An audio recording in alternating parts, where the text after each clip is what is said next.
Good evening, everyone. Praise the Lord. We are so grateful tonight. God has given us the chance once again to meet and share the word. Please allow me to pray before we continue. Dear Heavenly Father, we thank you. Every day give us the chance to listen to your word. Without knowing your heart, we cannot rejoice. We can only live in misery.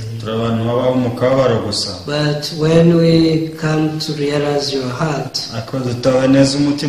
and when our hearts are connected to your will, we rejoice all the time. I pray that tonight we may open up our hearts. As we listen to your word, allow us to receive your word as it is.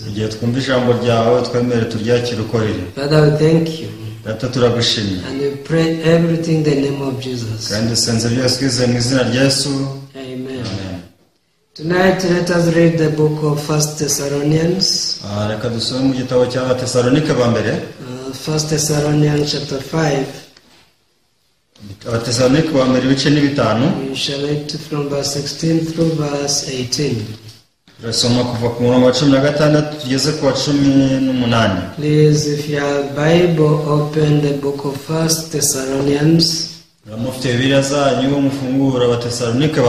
chapter 5. We shall read from verse 16.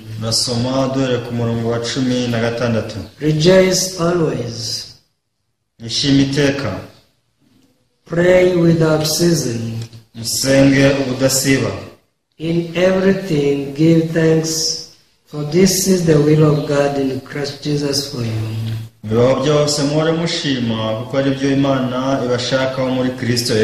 Yes. I glorify God tonight. God who gives us the chance always to listen to His word. I heard that America to be developed, they trained the horses. Of course, during the time there were no vehicles. Even there were no airplanes. But they got this wisdom to train the horses. It was not an easy work. But they took horses and trained them to carry them.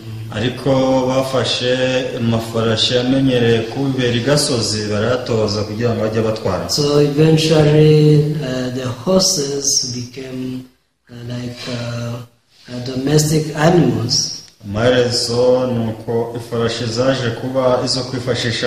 And they could use them to go here and there, also building the country. So, as people can train animals to do some works,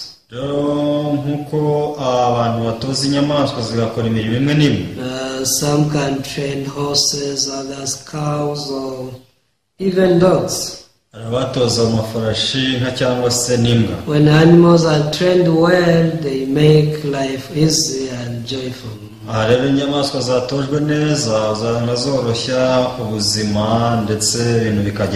But more than that, when a heart of man is trained, that's when man can experience true joy. Because even if you have everything in the world, once your heart is not trained, actually you live under pain. Do you know why people live in pain? When you read 2 Timothy, you can find the reasons. Please, let's check in the book of 2 Timothy.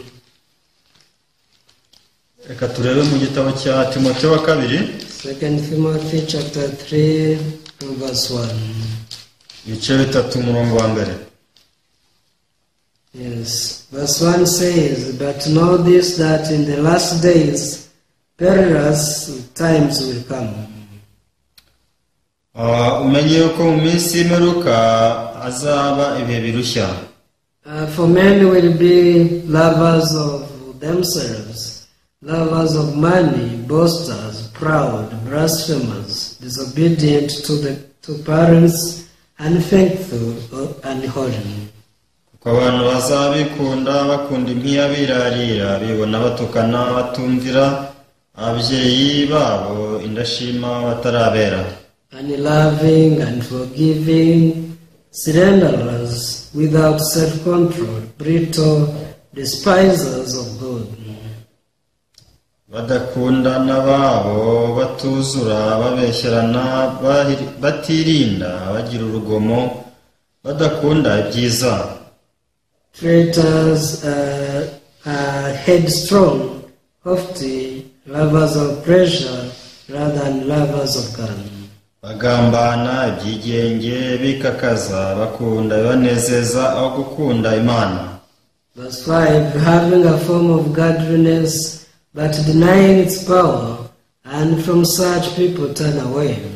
Bafite ishusho yo kwera ariko bahakana imbaraga zako, abameze batyo ugiye batera umugongo. Yes, when you read these verses, you can see why people live under agony and pain. Yisomye imirongo nibwo ubasha kubona impamvu abantu babaho mu mubabaro n'agahinda. First of all, they love themselves. Mbere na mbere n'abantu bikunda. When you love yourself, wikunda, you don't have heart to think about others. ntabwo ugira umutima wo gutekereza ku bandi. You always think about yourself. Uhora witekerezaho ubwawe. And since man is not perfect, bitewe n'uko umuntu aratunganye, you have to suffer a lot. agomba kubabara cyane. Not only that, but people are lovers of money also. Si cyo gusa, ahubwo abantu bakunda amafaranga. When the heart of people are bound by the money, imitima y'abantu boshywe n'amafaranga, they cannot rejoice at all. ntabwo bakwishima na gato. They are boasters, bayirarira, and blasphemers, bibona indashima, unthankful and unholy. batera. Think about your heart. tekereze ku mutima wawe. Are you thankful to the life you are living now? ese rwose ushima Imana ku bw'ubuzima ubayeho uyu munsi? Are you holy? ese urera? So people, without focusing much about this, they just try to live. abantu batitaye kuri ibi usanga bagerageza kubaho gusa. Not only this, but also the Bible says that they are unloving in verse 3. si ibyo gusa, ku murongo wa 3 Bibiliya ivuga ko badakunda n'ababo. They are unforgiving, ntibuzura, slanderers, without self-control. barabeshyerana ntibirinda. Yes, when people live like this, they are behind the beast. abantu babaye ubuzima nk'ubu baba bari kubaho ubuzima burihanyemo bw'inyamaswa. Even beasts live just focusing on eating and sleeping. kubera ko inyamaswa nta kindi zinyurwa nacyo usibye kurya no gusinzira. They also think about themselves. zibaho zitekerezaho ubwazo. But when people live like this, they have to suffer a lot.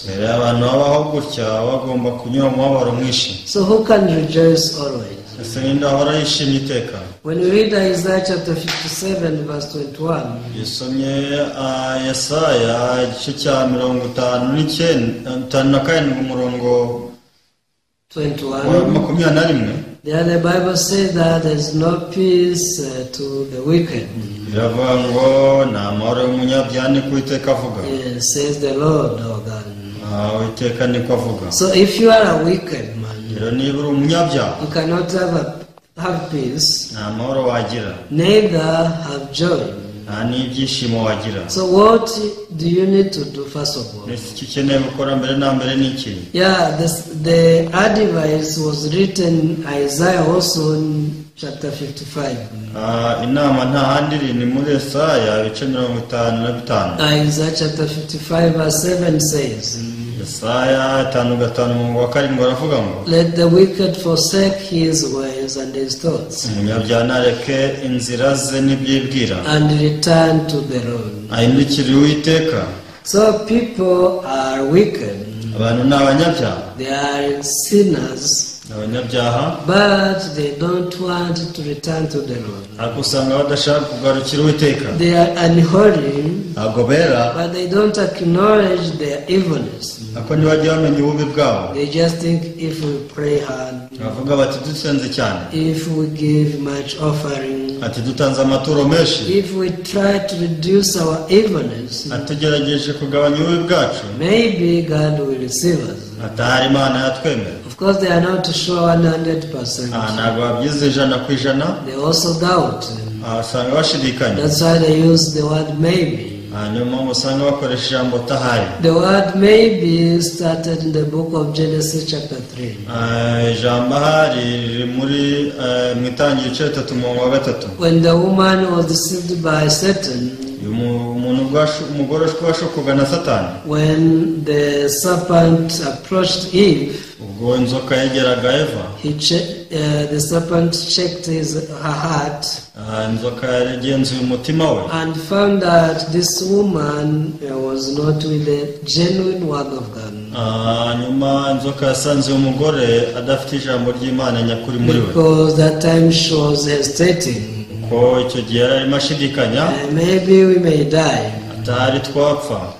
When you say maybe or may, uvuze ngo hari, it means 50 that thing can happen and another 50 cannot. Bivuze ko 50% bishobora kubaho cyangwa se indi 50% bibeho. But God is exact. Ariko Imana yo irahamye. God says that if you are wicked, Imana avuga ngo niba uri umunyabyaha, you should forsake your ways and your thoughts, ugomba kujugunya inzira zawe n'ibitekerezo byawe, and return to God.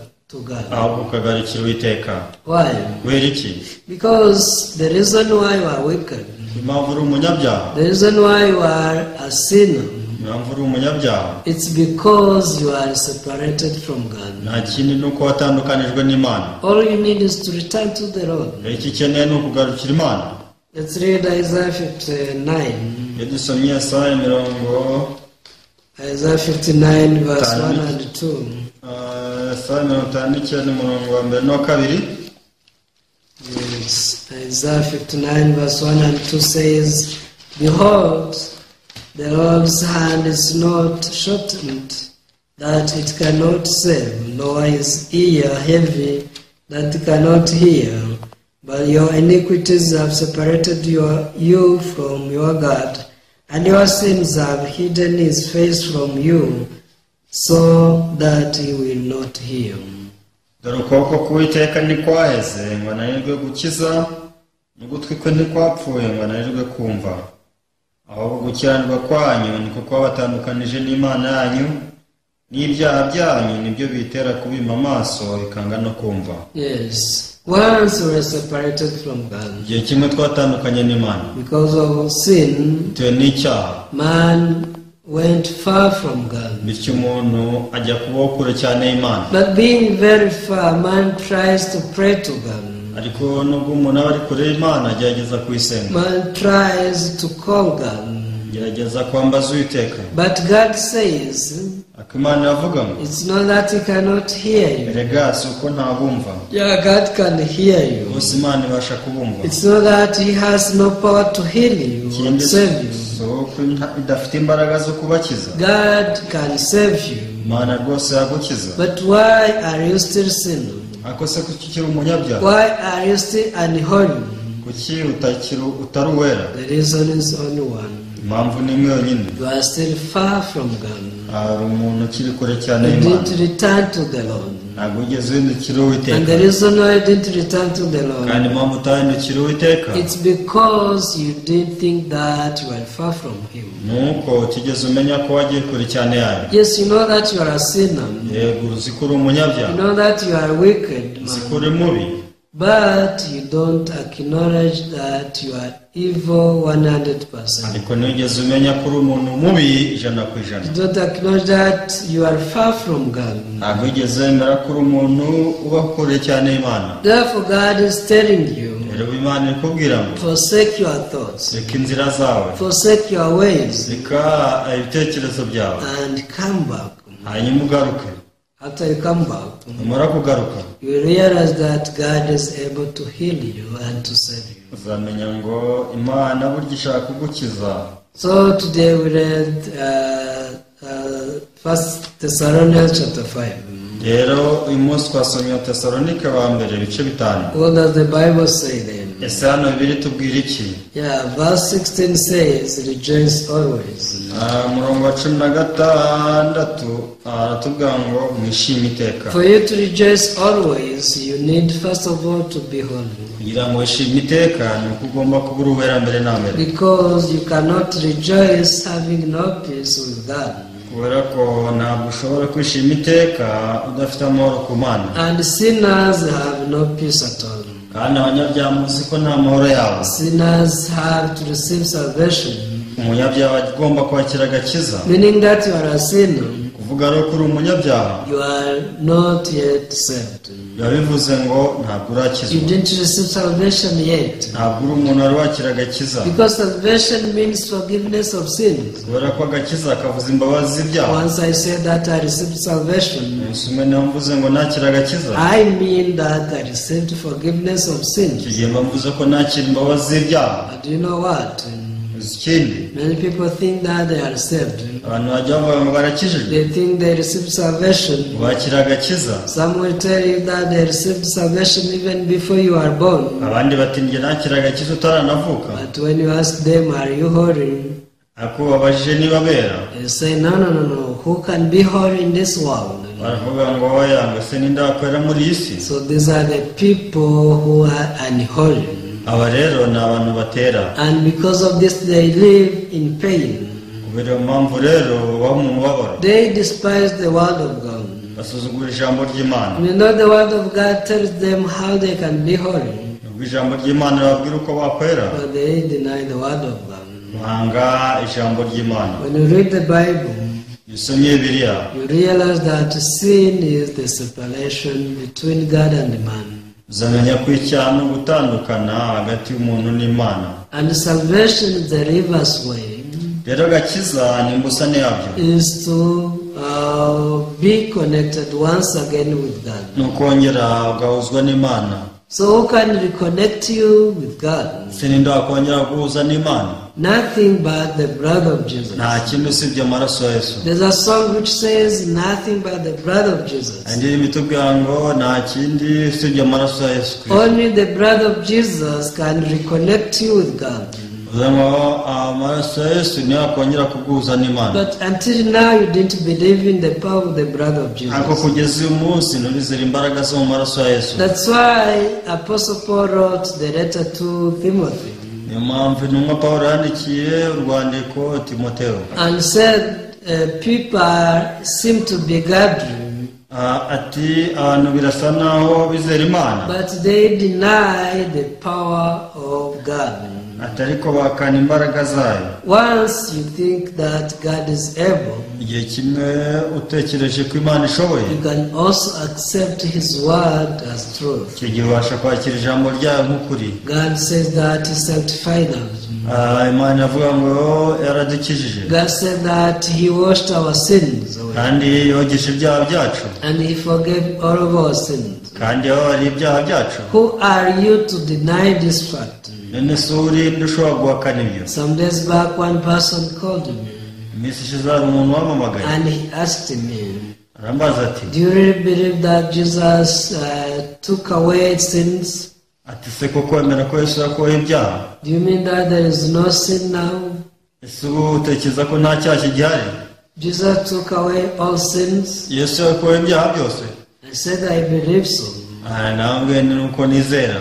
Why do you ask me like that? Se kuki umbaza muri ubwo buryo? Don't you believe that Jesus take away your sins? Ese ntabwo wizera ko Yesu yakuyeho ibyaha byawe? Maybe you may not know the truth. Hari ashobora kuba utamenya ukuri. But Jesus said, Ako Yesu aravuga, you shall know the truth, uzamenya ukuri, and the truth shall make you free. kandi ukuri niko kuzabatura. Why are you still sinning? Si kuki ukiri umunyabyaha? Why are you still under the condemnation? Kuki ukibaho wiciraho iteka? The reason is because you didn't know the truth. Kubera iyo mpamvu nuko utigeze umenya ukuri. I told this guy, nabwiye umuntu ni yes, you may not know how Jesus took away your sin.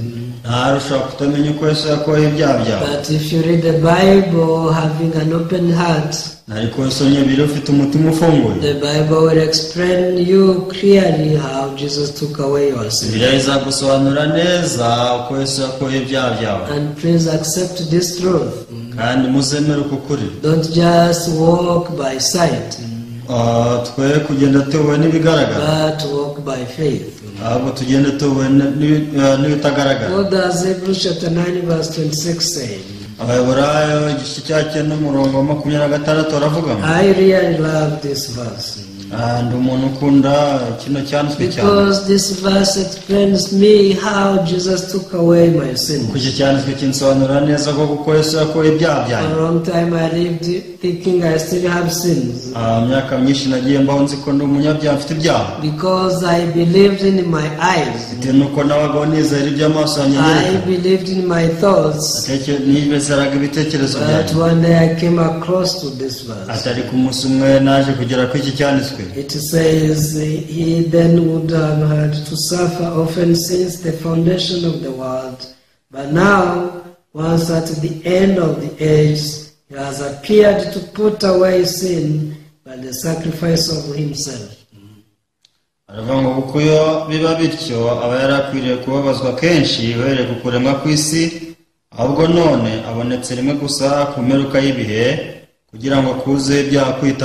Yes, Jesus offered himself. Why did he offer himself? He wanted to put away our sins. This is how Jesus took away your sins. But you don't want to believe in the truth. So what do you want? You want to keep believing your thoughts, in your eyes. Yes, with your eyes you see sins. And with your thoughts you think on about sins. I think about the heart of God. Once you realize the heart of God, you can be thankful. But now you cannot find something to thank God because you are a sinner. Please believe in the gospel. The gospel says that Jesus put away your sin. How? By just sacrificing himself. Therefore you are washed, you are sanctified, you are holy.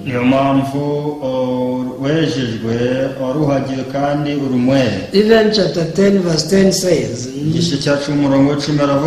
same book of Hebrews, by that will we have been sanctified through the offering of the body of Jesus Christ once for all.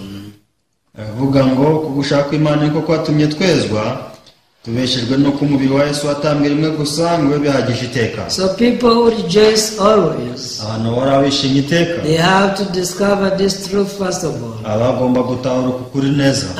Jesus washed away my sin. Ati Yesu yagishe ibyaha byanjye. Jesus sanctified me. Yesu yaranyogeje. Jesus made me one with God. Yesu yaminduye umwe n'Imana. So they can rejoice from then on. Kigiye rero bahera kubaho bishimye. Everyone, tonight I want to tell you that when God says rejoice always, it means He has already prepared all conditions for us to rejoice always. Let's go back in the 1 Thessalonians chapter 5. Verse 17 says, pray without ceasing. How can you pray without ceasing? Unless you receive the Holy Spirit. The Holy Spirit who prays unceasingly. For you cannot.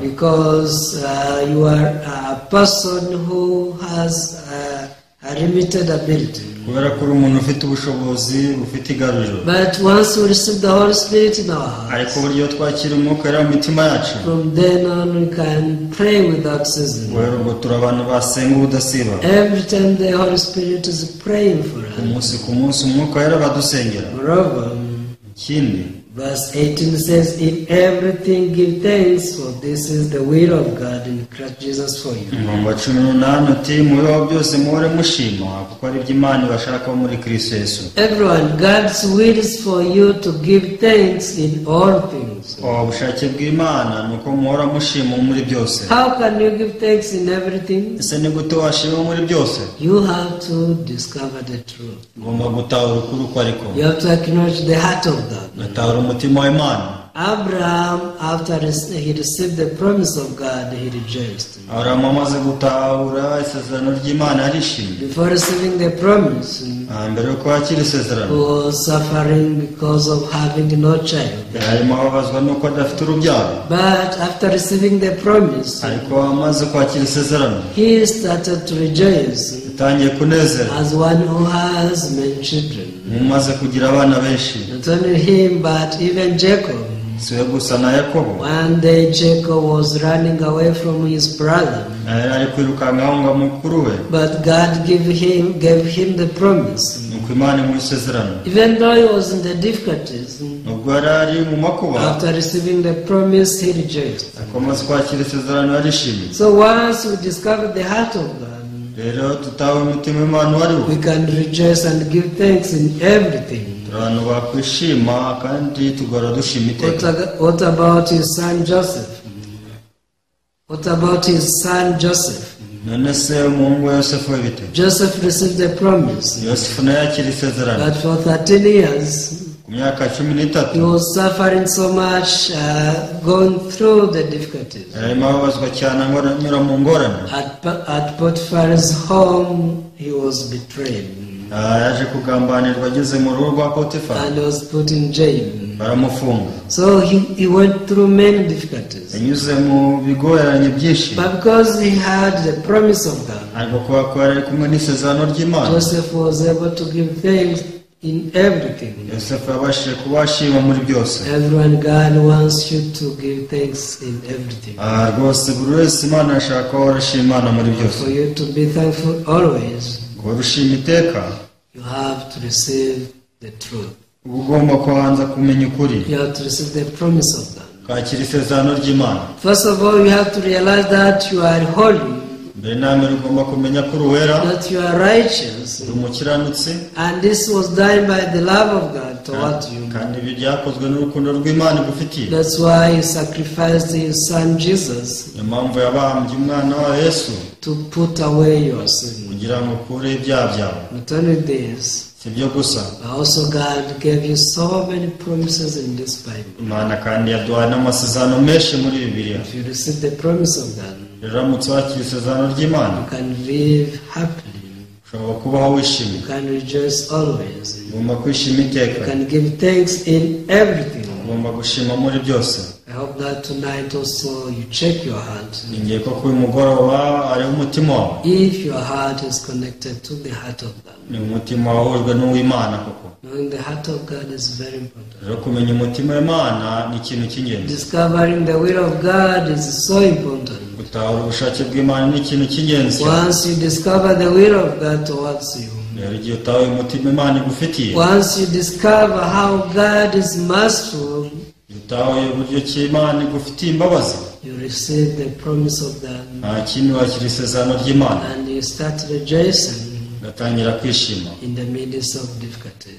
ugeze hagati mu magorwa. So I hope that you think deeply. iringiye ko mwabitekerezaho, And also allow the word of God to train your heart. kandi wemere ijambo ry'Imana rihugura umutima wawe. Once your heart is trained by the word of God, umutima wawe nutozwa n'ijambo ry'Imana, and once your heart keeps the word of God, igihe umutima wawe witse ijambo ry'Imana, you will always have things to thank God. uzahora ufite ibyo ushima Imana.